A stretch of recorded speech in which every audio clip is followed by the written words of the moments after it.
In episode 29, I sit down with host family Jon McBroom. After hosting Gastonia players for the last 2 years, learn about how Jon's Casa es su casa. Our guest today is from Concord, North Carolina, attended North Georgia Technical College, has been a host family for Gastonia players. I know a guy, and his name is Jon McBroom. Jon, how's it going? It's going good, man. Thanks for having me. Of course, thanks for coming on. Absolutely. Jon, you've become very familiar with this place over the past few years. Host family for Luis Curbelo and Nate Peden in 2023 and 2024, respectively. When did you decide you were willing to host players?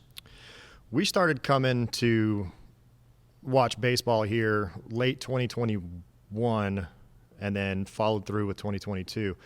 We decided for the 2023 season because me and my wife found and ended up being friends with a former player, Luis Castro, and just kind of asking him kind of how things work as far as where you guys stay, if it's hotels or if it's, apartments, before I knew any of this.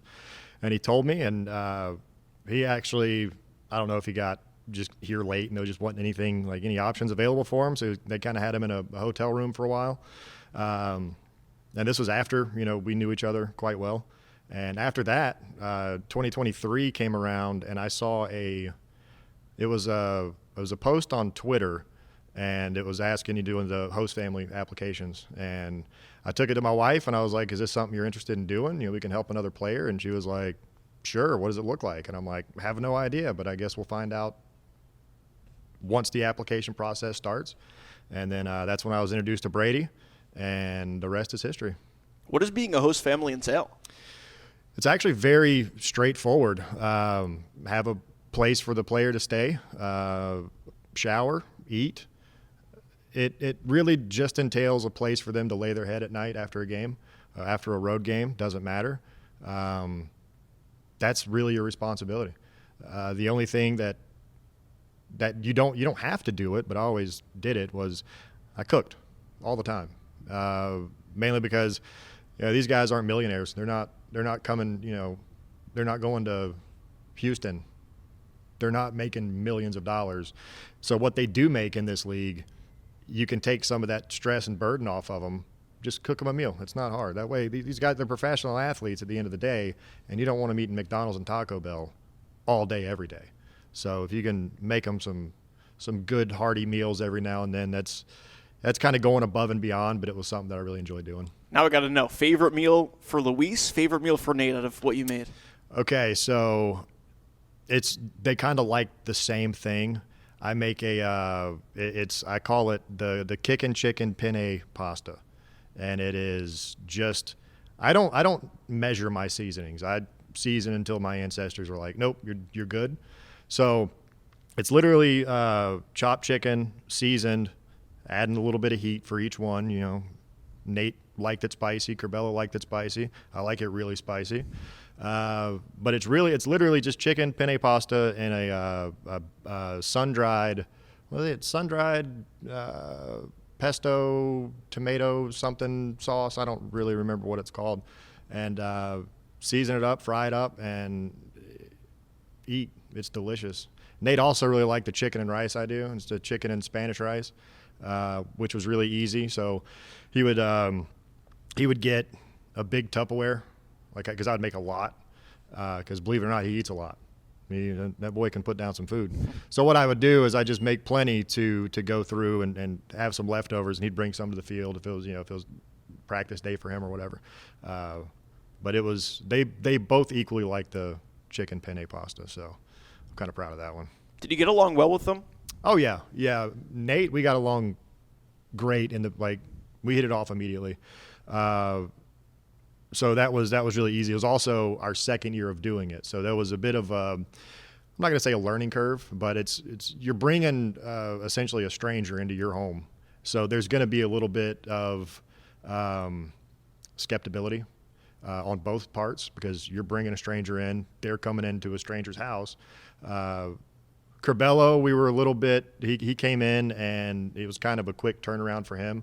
He jumped in, basically showed him his room, then he had to come back to the ballpark, so it wasn't really a conversation until 2 or 3 days later. But after that, it was, we sat down, we broke bread, we had dinner, and then it was just, once you get to know these guys, they're awesome people. So getting along with them is no problem at all. What were the differences in hosting them? Obviously, you said they both like the chicken and penne meal. But what were main differences between hosting Curbelo versus hosting Peden? So hosting Curbelo was different in the aspect of he was up very early every morning. My job, I have to be there at 6 a.m. When I would get to work, oldest daughter's getting to the bus stop, and probably within 30 minutes, I'm seeing Curbelo go out the front door because we got the ring camera and everything. And he's going to the gym, he's getting workouts in with the guys, and he's coming in getting BPs, whatever. And he'll come home at, if it's a Monday, if it's their off day or whatever, he's still in the gym. He'll come home and either go to another game somewhere, whether it's maybe the Charlotte Knights, and he'd come home at 10 or 11 and literally repeat it. And he'd do that every day. Nate Peden would not do any of that. I love the dude. But he would stay up till 3 o'clock in the morning playing Call of Duty or whatever he's playing and sleep until right before he needed to be at the field. And then he would walk downstairs and get in his truck and go to the field. I just called him Show and Go Nate, because there wasn't a whole lot of just build up. He was at the ball field for a little while, doing some practice and getting some bullpens or whatever. But I think the main difference is one is very dialed in. Curbelo is very dialed in, and Nate was just such a I'll take it as I get it type of person that he knew he was here for a good time and to have the experience under his belt. And he took it seriously when he was on the mound. You could see that. But those were the two glaring differences. It's quite funny. I roomed with Nate in Charleston for the playoffs this past season, and he was up until 2 a.m. playing NHL, so yeah. I know exactly what you're talking about. Yep. Oh, yeah. Were you more chatty to them after wins, more quiet after losses? How would you handle those sort of scenarios? I always read the room. So if it was after a win or a loss, I always read the room to if they wanted to even talk. With Curbelo, it was after win or loss, he would talk. It wasn't. He was more hard on himself. I wasn't seeing the ball. I was 1 for 4 and a single. It's not. You could tell he was upset, but it wasn't going to make or break his day. Nate was very. We did what we could, and yeah. If I was out there, probably would have been a little bit different. But that's everybody on the mound, But I would just read the room, and if I could tell they were just kind of distant, I'd, hey, man, tough game, whatever, go get them next time, and just kind of move on. But 9 times out of 10, they were willing to just chat it up. And a lot of the times when they'd get back, I'd be like, great game or whatever, and then we'd go to talking about something else. So it wasn't always baseball. These guys play all the time, but they do have a turn-off button, and they're pretty quick to turn it off after a rough one.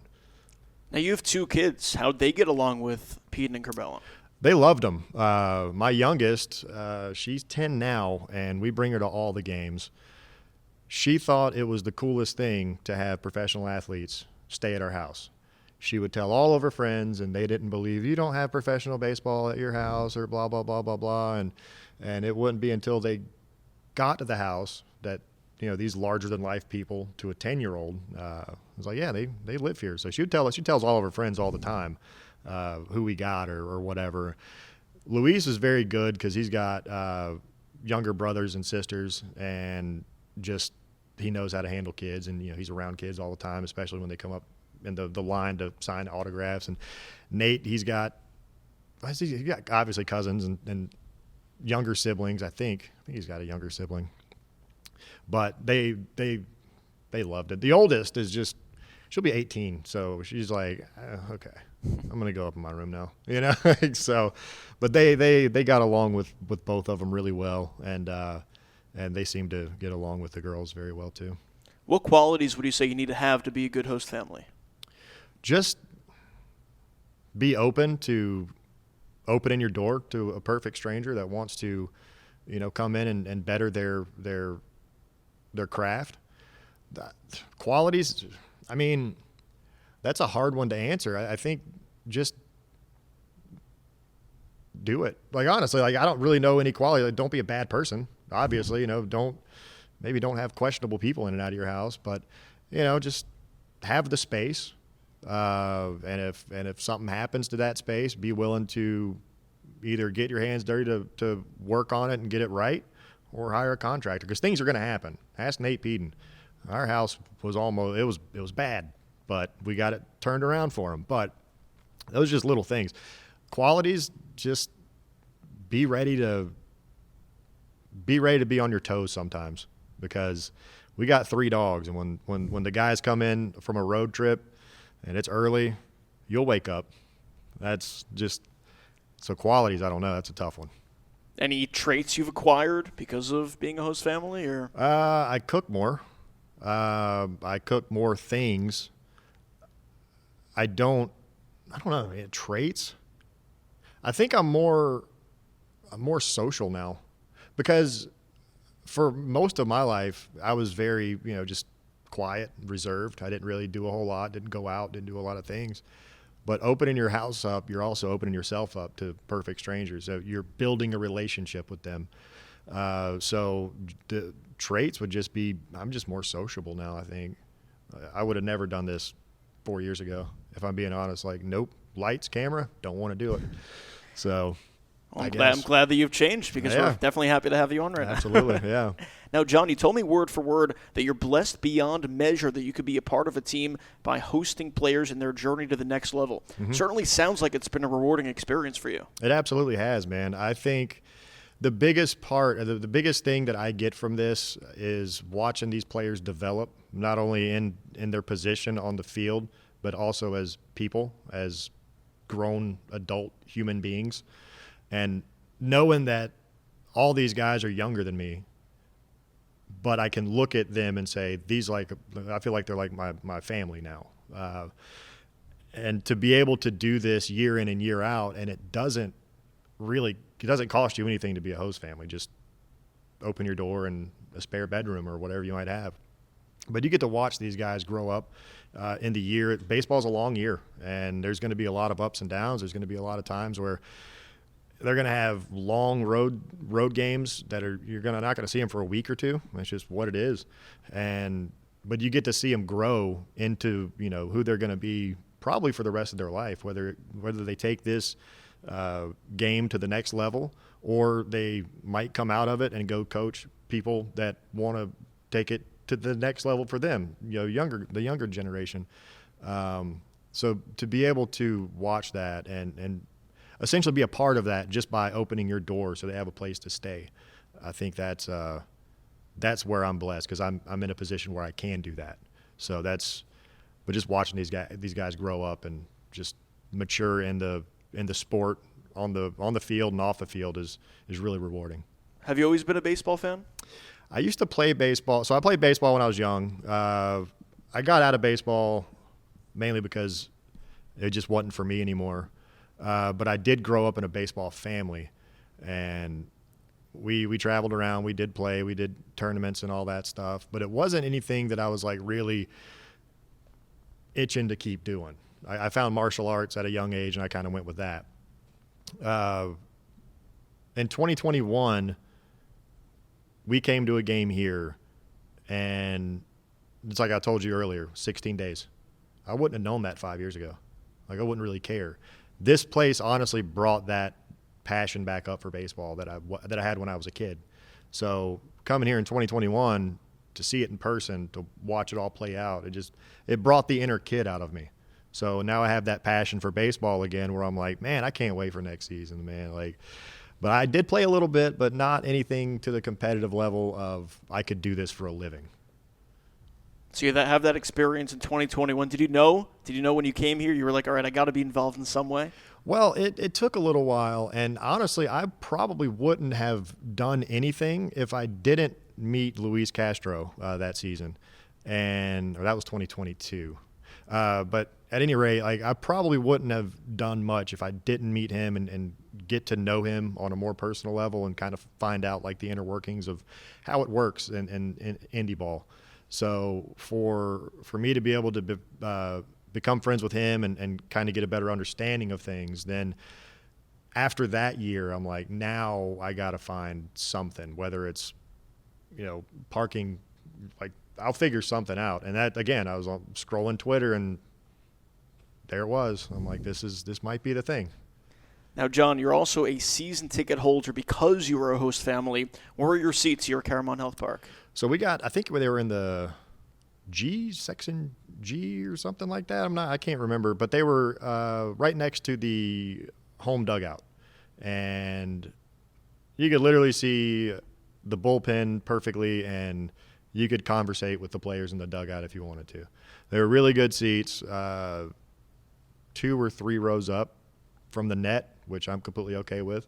I would have liked to, have the club seats for those really hot days, but that wasn't a thing back then. So hopefully that changes. But we still had really good seats, and it didn't take away any of the fun. So you had a perfect view of Nate, is what I'm hearing. I did. And another thing that's really funny is when you sit that close, and whether it's Chuck or Goose, you get to it's almost like a visual friend. Like you can't really go up there and talk to the coaches and the managers during the game, and but they see you day in and day out. So me and my daughter would come out there and sit if it was a day where my wife couldn't come out. We'd sit there and she would see Nate or Curbelo or one of the many that would know her, and they just toss a ball up, and she would think that's the funniest thing. So you get to see and hear, especially if it's a bad day, the players in the dugout. So it can be kind of colorful. I like it. I bet. I can't even imagine what's said sometimes. Yeah. When you aren't able to make it out to a game, do you still watch, listen, follow along just to see if the team wins or loses? Yeah. So if there's road games, I'll typically listen. It's hard for me to watch because they're usually road games. I can't really watch or listen to. I'm in bed early. They typically start about 7 o'clock, so I'm in bed by 9. Got to wake up at 4:30. So I'll typically listen. That's where I hear you, and just to kind of keep up and just see how things were going. I'll try to look up stats the best I can and try to keep up with them to kind of see where everybody was and see how they did. If they did win, what was the margin? If they lost, what was the margin? Who was kind of struggling where?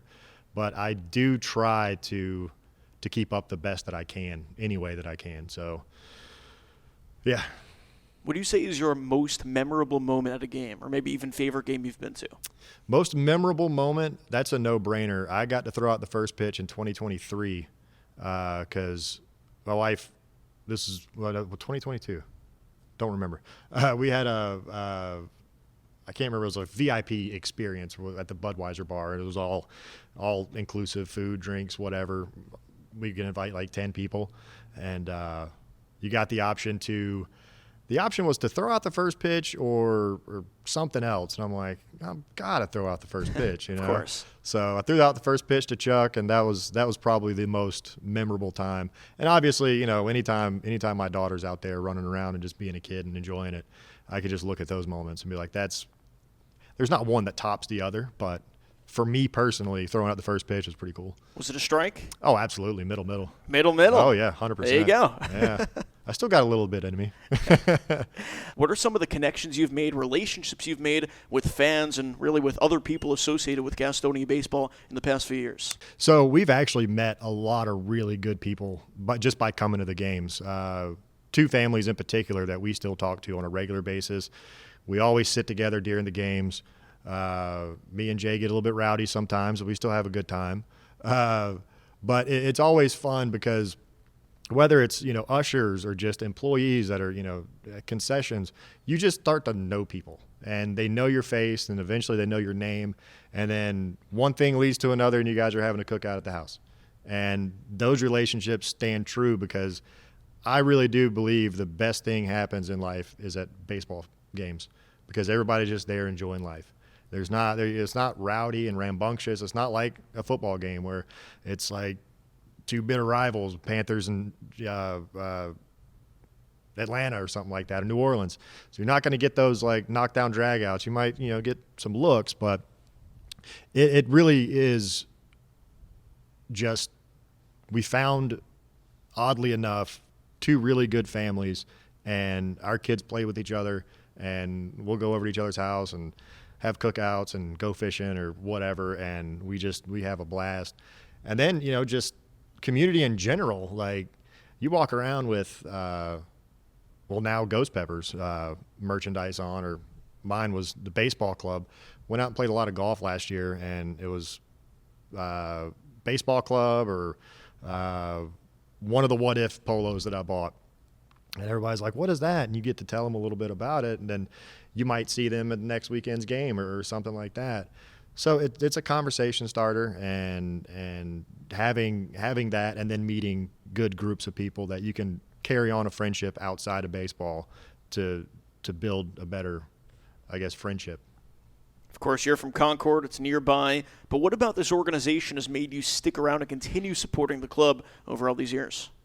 I think because it's such a family-friendly experience. Anytime you come out, whether it's a Friday, a Saturday, or a Sunday afternoon, you're going to be treated very well by any part of staff. They put such a good product on the field over there that it's hard not to want to come back. You can cheer them on in their highest of highs, and you can pat them on the back in their lowest of lows.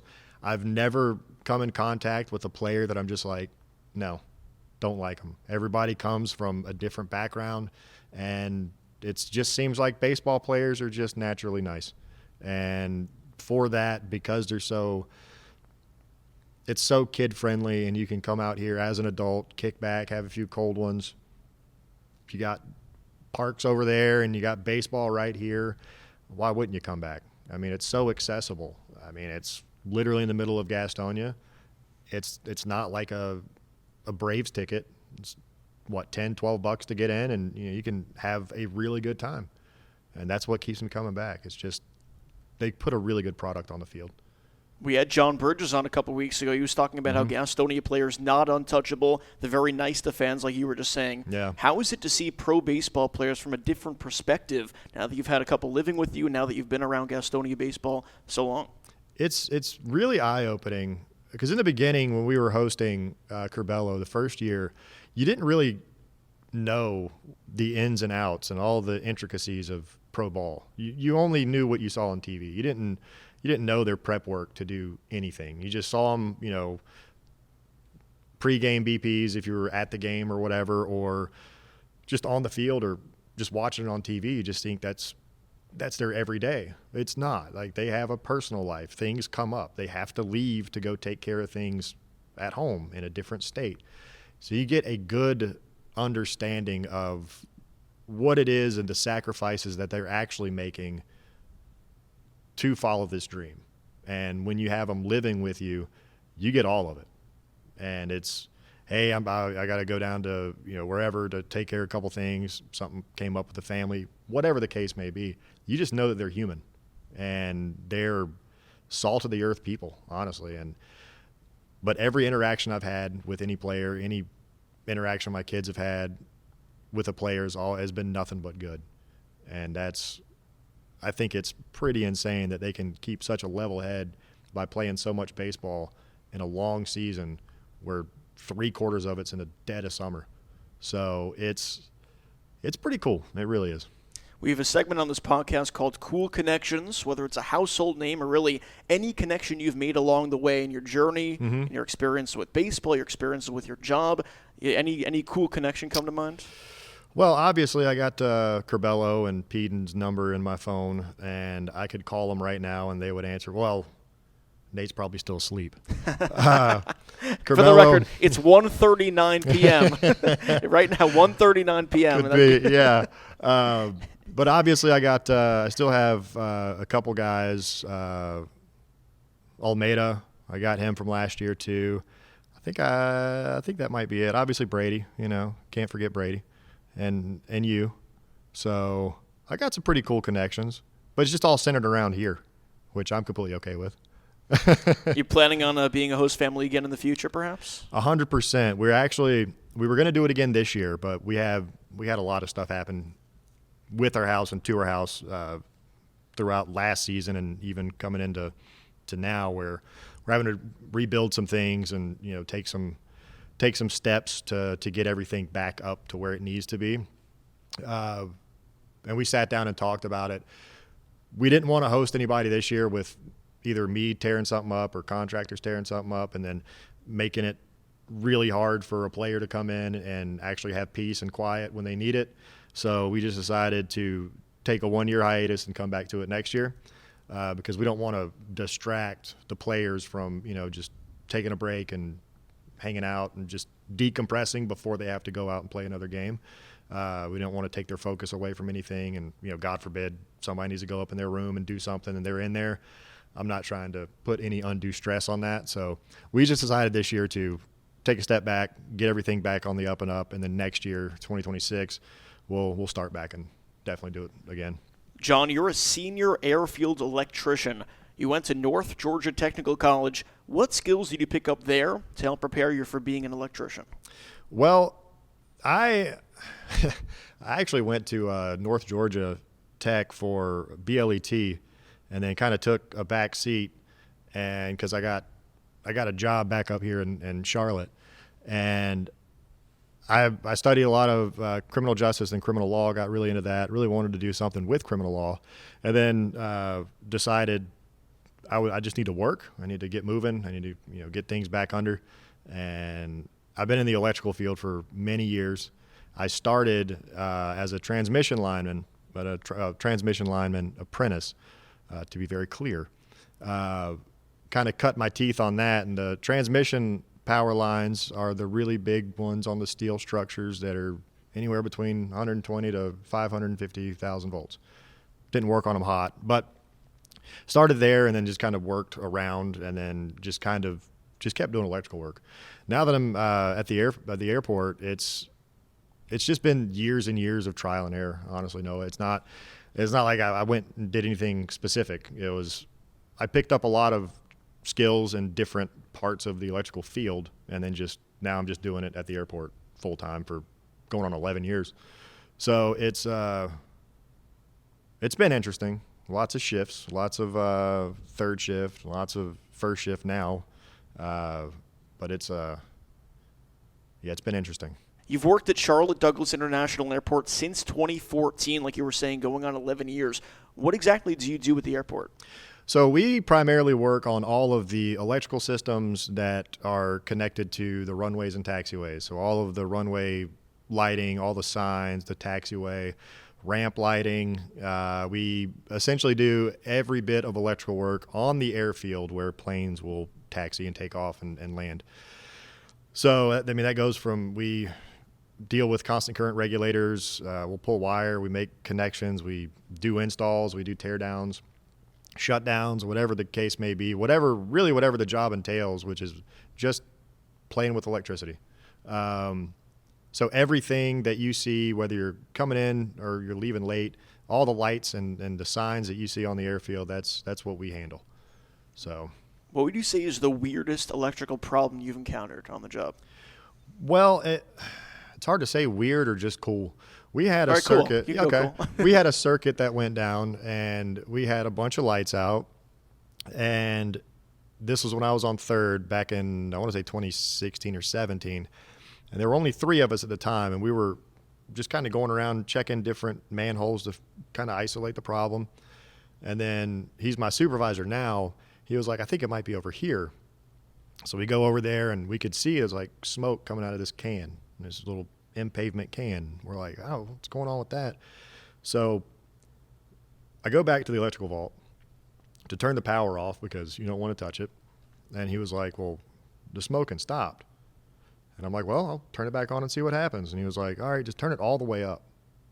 Because the regulators it's a step option. So you can intensify the lighting, get it brighter or whatever. So I just turned it all the way up. And as I was driving back out there, fireballs were shooting out of that can. Whatever was in there, the wire was cooking, and it was bad.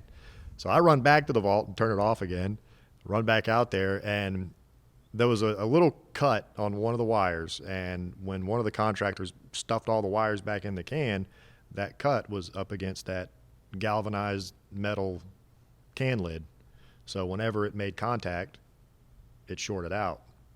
And the regulator never tripped out. So whenever we turned the power all the way up to 5,400 volts or whatever it is, it completely melted everything in that can.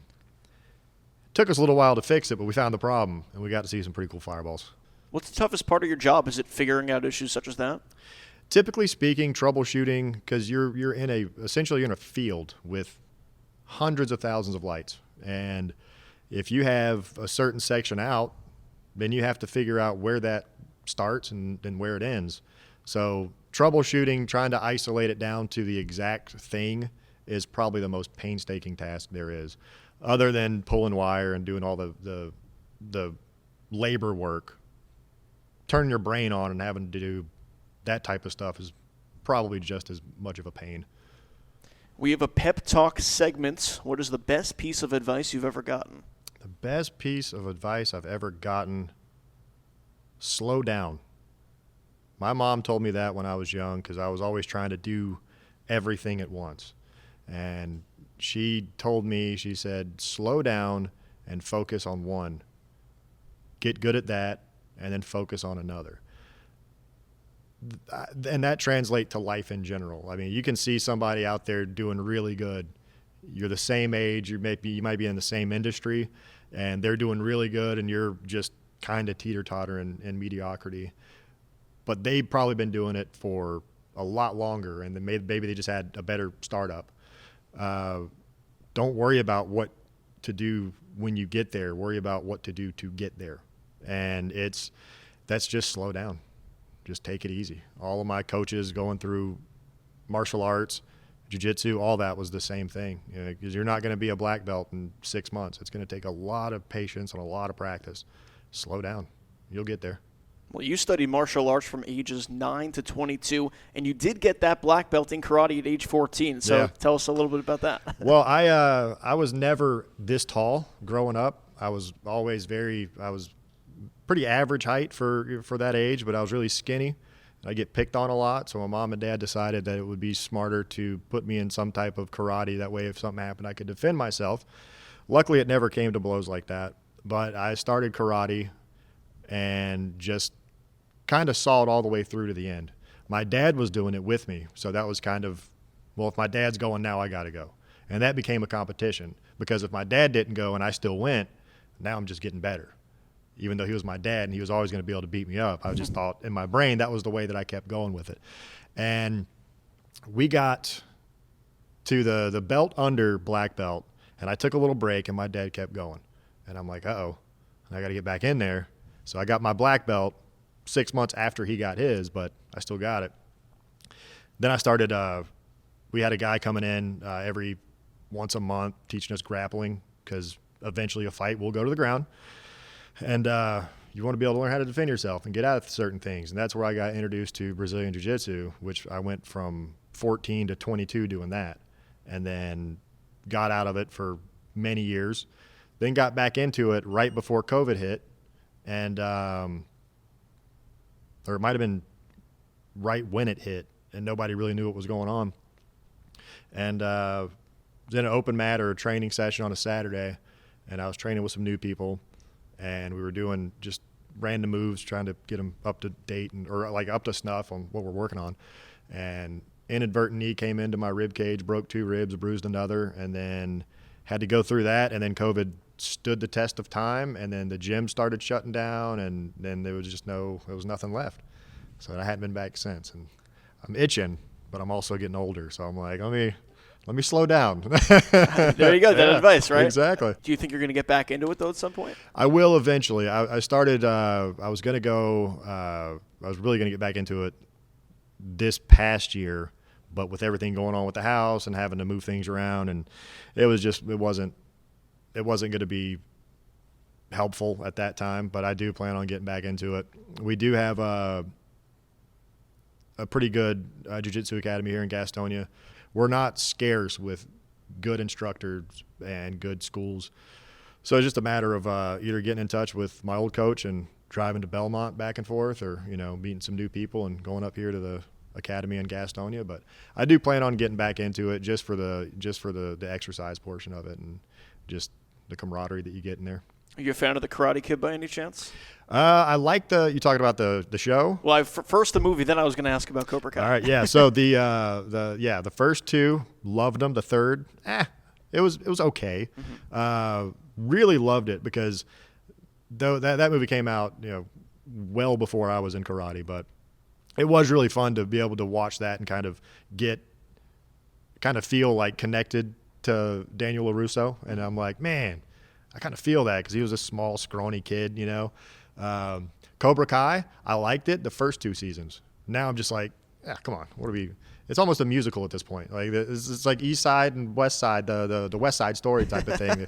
I'm like, come on, man, like what are we doing? Now it's just going to be everybody's going to be on top of everybody. It's just going to be one clash of the best karate school or something. I'm not sure. Did you watch the end?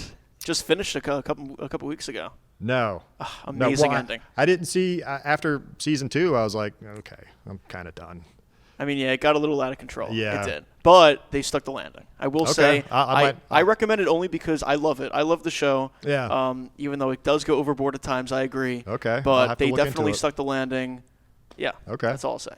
Good to know. Yeah, I might actually have to my wife's out of town tonight and most of tomorrow. Well, I got to work tomorrow, but I might pop it on tonight and see what happens. Start season 3. Yeah, I might have to do that. It's a good season. Yeah. All right. What is the goal for you throughout this journey with Gastonia baseball? The goal was just to be present, just to help out where I can. When we get back next year and start hosting players again, just be available, be ready, and honestly, just come and enjoy, bring people in, and spread the word because this place is. People will drive past it, and a lot of people look at Gastonia and they're like, "Ew," but this is not it. Like this is it. This is the field of dreams for Gastonia, if you ask me. This is where all the fun happens. This is where I've spent hundreds of Fridays and Saturday nights out here at this ballpark. My goal is just to keep consistent and keep coming out and supporting the team and supporting the work that you guys do here, and be a vessel to anything that I can for whoever I can at the time. And whether it's a pep talk or no pun intended, whether it's a pep talk or a pat on the back, just be present, be willing.